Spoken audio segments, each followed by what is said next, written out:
நண்பர்களே இந்த புத்தம் புதிய வீடியோவில் உங்கள் அத்துணை பேரையும் சந்திப்பதில் மிகுந்த மகிழ்ச்சி கொள்கிறேன். இன்றைக்கு நம்ம பேச போகிறது ஆண்டவன் எழுதிய விதி. இந்த தலைப்பில் மேஷம் முதல் மகர ராசி வரை பார்த்தோம். இன்னைக்கு கும்பராசியை பற்றி பார்க்க போகிறோம். கும்பராசி, ஒவ்வொரு ராசிக்கும் ஒவ்வொரு தலைவிதி என்பது உண்டு. அதில் ஆண்டவன் எழுதிய தலைவிதி நம்ம என்னதான் செய்தாலும், எது செய்யவில்லை என்றாலும், சில விஷயங்களில் சில விதத்தில் நமக்கு பாக்கியங்களும் யோகங்களும் நடக்கும். அது என்ன, கும்பராசிக்கு எப்படி அப்படிங்கிறத பற்றி பார்ப்போம். இந்த வீடியோவில் பார்த்து கொண்டிருக்கக்கூடிய கும்பராசி நேயர்கள் நீங்கள் இருந்தாலும், உங்களோட ஃப்ரெண்ட்ஸ், ஃபேமிலிஸ் அண்ட் ரிலேட்டிவ்ஸ், நண்பர்கள், குடும்பத்தார்கள் மற்றும் உறவினர்களில் யாராவது ஒருத்தர் கூட கும்பராசியில் இருந்தாலும் இந்த வீடியோ அவர்களுடைய வாழ்க்கையை புரட்டி போடும், மாற்றி அமைக்கும் பாசிட்டிவான சைடில் அப்படிங்கிறதுல எல்லளவும் சந்தேகம் தேவையில்லை. கும்பராசி காலபுருஷனுடைய 11ஆம் வீடு. இந்த வீடியோவில் கும்பராசியுடைய குணாதிசயங்கள் என்ன, ஆண்டவன் எழுதிய தலைவிதி என்ன, அதற்கு பிறகு கும்பராசிக்காரர்கள் வாட் யூ கேன் எக்ஸ்பெக்ட், நீங்கள் எதை எதிர்பார்க்கலாம், அதற்கு பிறகு நியர் ஃபியூச்சர் ப்ரிடிக்ஷன்ஸ், அடுத்த 6 மாதம் முதல் 2 ஆண்டுகள் வரை உங்களுக்கு என்ன மாதிரியான ப்ரிடிக்ஷன்ஸ் இருக்குது, நிலைமை, கிரக நிலைமை எப்படி இருக்குது, அதற்கு அடுத்த பிறகு கடைசியாக ரெமிடிஸ் என்ன, ஏதாவது பிரச்சனைகள் இருக்கா அந்த தலைவிதியில், அப்படி இருந்தால் அந்த பிரச்சனைக்கான தீர்வுகள் என்ன, ரெமிடிஸ் என்ன, அதை பற்றி பேச போகிறோம். இதில் குணாதிசயங்கள், கும்பராசிக்காரர்களுடைய குணாதிசயங்கள். நம்பர் 1, அதிகமாக சகிப்புத்தன்மை உடைய ராசி என்பது கும்பராசி. எப்பேற்பட்ட விஷயத்தையும் சகிச்சு கொள்ளக்கூடிய, டாலரேட் பண்ணக்கூடிய ஒரு கேப்பபிலிட்டி கும்பராசிக்கு வந்துடும். 2, மிகப்பெரிய ஒரு வெள்ளை பெயிண்ட் அடிச்சிருக்கிற ஒரு வால், ஒரு செவரில் சின்னதாக சிறு கரும்புள்ளி இருந்தாலும் கும்பராசிக்காரர்களுக்கு அந்த வெள்ளை செவரு தெரியாது, கரும்புள்ளி தான் தெரியும். இது ஒரு மனோபாவம். 3, அனைத்து கும்பராசினியர்களுக்கும் மிகுதியான ஆன்மீக எண்ணங்கள், பக்தி என்பது இருக்கும். 4, கும்பராசினியர்களுக்கு பொதுவாக தன் தாயாரின் மீது அன்பும் பற்றும் அதிகமாக இருக்கும். 5, 100க்கு 100 கும்பராசிக்காரர்கள் தன்னுடைய வாழ்க்கை துணையை வெகுவாக விரும்பினாலும் கூட அதில் பிரச்சனைகள் இருக்குங்கிறது தலைவிதியில் வரும். ஆனால் வெகுவாக வாழ்க்கை துணையை உண்மையாகவும் நேர்மையாகவும் நேசிக்கக்கூடியவர்கள் கும்பராசி அன்பர்கள். இது குணாதிசயங்கள். இப்போ தலைவிதிக்குள்ளே நம்ம போனோம்னா முதலாவதாக வரக்கூடிய தலைவிதி என்ன, ராசியின் அதிபதியாக வரக்கூடிய சனி பகவான் உங்களுடைய 12ஆம் வீடு என்று சொல்லக்கூடிய விரயஸ்தானத்திற்கும் அதிபதியாகவே வருகிறார். இந்த கும்பராசிக்காரர்களுக்கு ஒரு விஷயம் உண்டு. ராசி என்பது உடலை குறிக்கும். இப்போ கும்ப லக்னம்னு வச்சுக்கோங்க, தானே தனக்கு விரயங்களை ஏற்படுத்தி கொள்வது.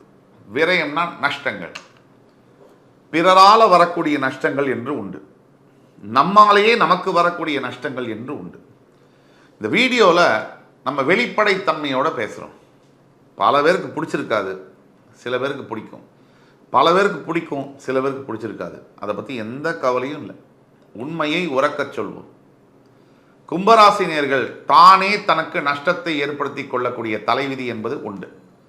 2ஆம் தலைவிதி, கும்பராசிக்காரர்கள் ரொம்ப மெதுவாக செயல்படக்கூடிய தன்மை உண்டு. நிதானத்தோட ரொம்ப ஒரு மாதிரி லேசியாக ஒரு நத்தை போல செயல்படக்கூடிய தன்மை என்பது உண்டு.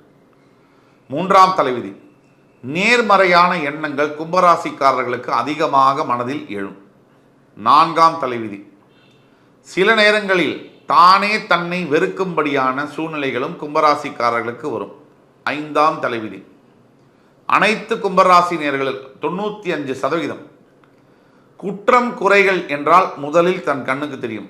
தான் எந்த குற்றத்தையும் செய்யலை, இந்த உலகமே தப்பு அப்படிங்கிற எண்ணங்கள் அதிகமாக வரும்.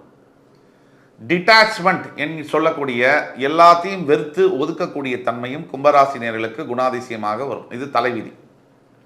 அடுத்தது 2ஆம் இடத்திற்கும் 11ஆம் இடத்திற்கும் அதிபதியாக வரக்கூடிய குரு பகவான். சனியும் குருவும் பகை கிரகமோ நட்பு கிரகமோ அல்ல, சம நட்பில் உள்ள கிரகம். சமம்னா ஃப்ரெண்டும் கிடையாது, எனிமியும் கிடையாது. அப்போ ஒரு ஜாதகத்தில் குருவுடைய அமைப்பும் சனியுடைய அமைப்பும் வைத்து அவர்களுடைய நட்பா இல்லை பகையா என்பது முடிவு செய்ய வேண்டும்.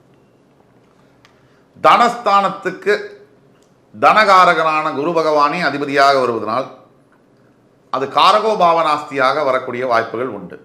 அதாக எத்தனை பணம் கும்பராசிக்காரர்கள் சம்பாதித்தாலும் கூட அந்த பணத்தை காப்பாற்றுவதற்கு, சேர்த்து வைப்பதற்கு மிகுந்த சிரமத்தை பட வேண்டும். இது 6ஆம் விதி.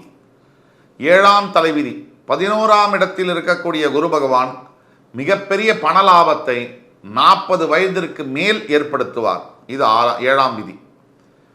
8ஆம் விதி உங்களுடைய 3ஆம் வீடு என்று சொல்லக்கூடிய மேஷராசிக்கும் உங்களுடைய 10ஆம் வீடு என்று சொல்லக்கூடிய விருச்சிக ராசிக்கும் அதிபதியாக வரக்கூடியது செவ்வாய் பகவான். இதில் ஒரு முக்கியமான பாயிண்ட், உபஜயஸ்தானத்தில் செவ்வாய் மூலத்திரிகோணம் அடைகிறார். உங்களுக்கு வேண்டாத கிரகம். நீங்கள் பல முயற்சிகளை கடுமையாக எடுத்தாலும் மிகப்பெரிய தடைகளும் தடங்கல்களும் எதிரிகளும் உருவாகுவார். நீங்கள் வேலை செய்யக்கூடிய இடத்துல, நீங்கள் பிஸ்னஸ் பண்ணக்கூடிய இடத்துல உங்களுடைய 7ஆம் தலைவிதி என்னன்னா நிறைய எதிரிகள் இருப்பாங்க. 7, 8ஆம் தலைவிதி என்னன்னா நிறைய எதிரிகள் இருப்பாங்க. எதிரிகள் போராட வேண்டியது இருக்கும். இது உங்களுடைய தலைவிதி. இது ஒன்று. தெய்வத்தின் அனுகிரகத்தால் நீங்கள் வெற்றி பெறுவீர்கள். ஆனால் பல எதிர்ப்பிற்கு பிறகுதான் வெற்றி பெறுவீர்கள். இது 8ஆம் தலைவிதி. இது அதே மாதிரி 3ஆம் இடம் உபஜயஸ்தானம், 10ஆம் இடம் தொழில் ஸ்தானம்.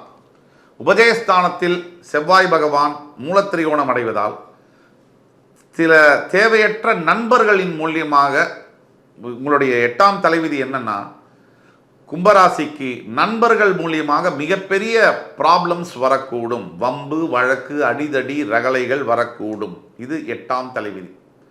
9ஆம் தலைவிதி 10ஆம் இடத்திற்கும் அதே செவ்வாயே அதிபதியாக வருவதனால் தொழில் செய்யக்கூடிய இடத்திலும் வியாபாரம் செய்யக்கூடிய இடத்திலும் மிகப்பெரிய அளவில் போராட்டங்கள் இருக்கும். எதிரிகள் இருப்பார்கள். நண்பனும் பகை போல் தெரியும், அது நாள் பட புரியும். இது உங்களுடைய கரெக்டாக உங்களுக்காக எழுதின வரிகள்.